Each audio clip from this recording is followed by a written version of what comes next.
So in this video, we're going to continue looking at the spread of pathogens, but we're going to focus on how that spread can be prevented.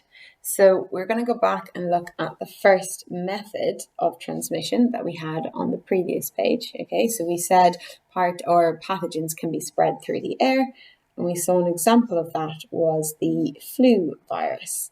Okay, and we talked about that particles that contain the virus are released when you sneeze and when you cough. So sneezing and coughing releases these virus particles out into the air. So if you want to prevent the spread of these virus particles, simply what you can do is just cover your mouth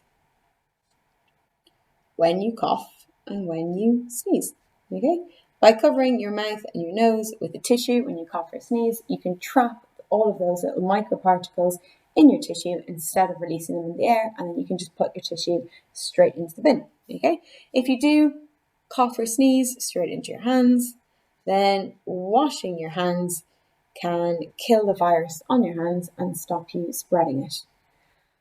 In more extreme examples, so this would be for the common cold or even just a flu. Obviously, at the moment, when you've got something like the coronavirus, what we're all doing at the moment is we are isolating. So it is difficult to stop pathogens that can spread through the air. And obviously, the situation we've got in the moment is because the virus is spreading so quickly through the air that we all have to isolate ourselves and just stop coming in contact with each other in order to prevent the spread. So isolating is obviously a more extreme example, but covering your mouth, washing your hands, these are effective also. So this is an example of preventing the spread of airborne pathogens such as the flu. And we also saw that tuberculosis, one of the diseases that we've looked at, we saw tuberculosis, which is caused by a bacteria, that also spreads through the air. And if you remember in the last video, I told you that the tuberculosis bacteria can survive in the air for a really long time. So in the case of tuberculosis, just covering your mouth with a tissue and throwing away your tissue, it's not going to be enough. The bacteria itself can survive for a really, really long time, which makes it harder to contain the spread. And the main way we contain the spread of tuberculosis is actually through a vaccine. Now, we haven't looked at vaccines yet. It's something that we're going to look at in a lot more detail. But basically, if you give your body a vaccine, your body can learn to fight the disease. And we'll look at how in a later lesson. It learns to fight the disease. And what will happen then is that you're not going to get sick.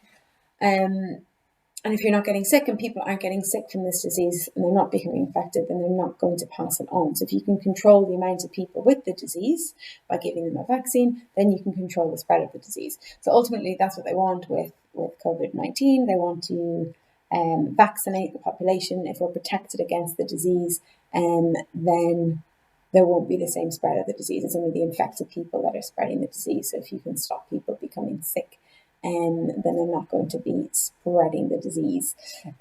So with tuberculosis, it's treated by a vaccine. There's vaccines against tuberculosis. That's the best way to stop the spread of tuberculosis.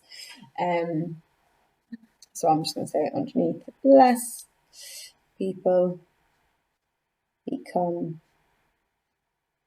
infected, and that means you've got less spread. There was another airborne disease that we looked at on the previous page. So sorry, these are all still airborne diseases. So this is all stopping the spread of airborne pathogens.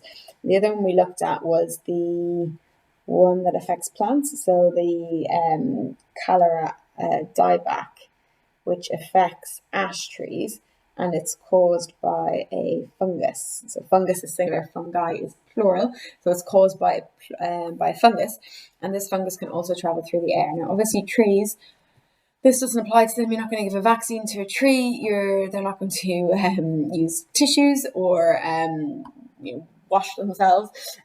So when we're trying to stop the spread of cholera dieback, I told you in a previous video that this disease affects the leaves of trees, and those contaminated leaves.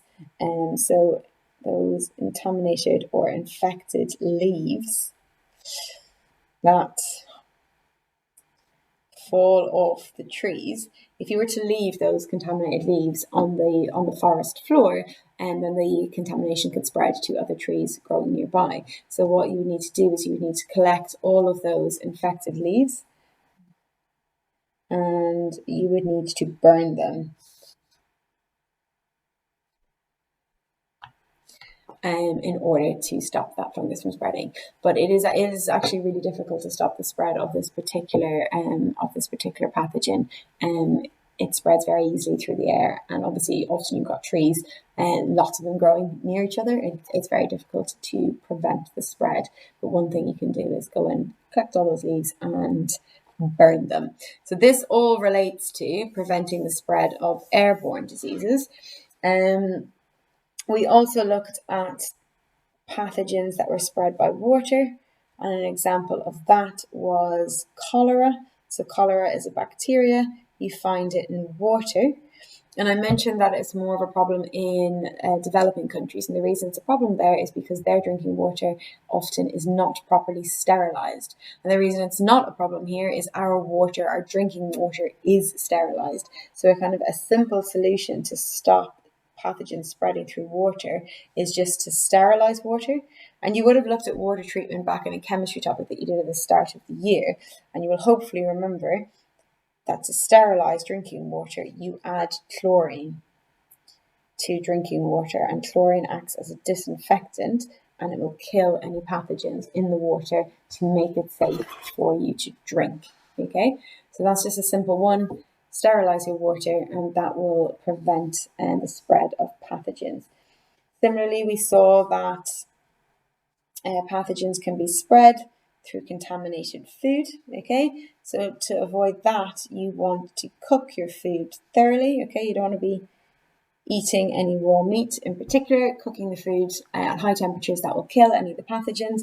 And you also want to make sure that you store and prepare food in hygienic conditions. So you want a nice clean kitchen, you want a fridge to store your food, and that will stop the spread of pathogens on your food.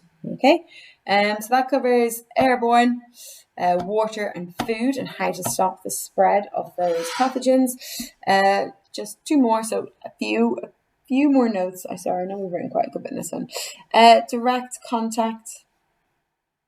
An example we saw was HIV. I mentioned we are going to come back to HIV later, and we're going to come back to all sexually transmitted infections later. But a way to prevent the spread of any of your sexually transmitted infections is through contraception, for example, condoms. But we're going to look at that in a later lesson. The other disease I mentioned that can be spread by direct contact was something like athlete's foot, which is caused by a fungus.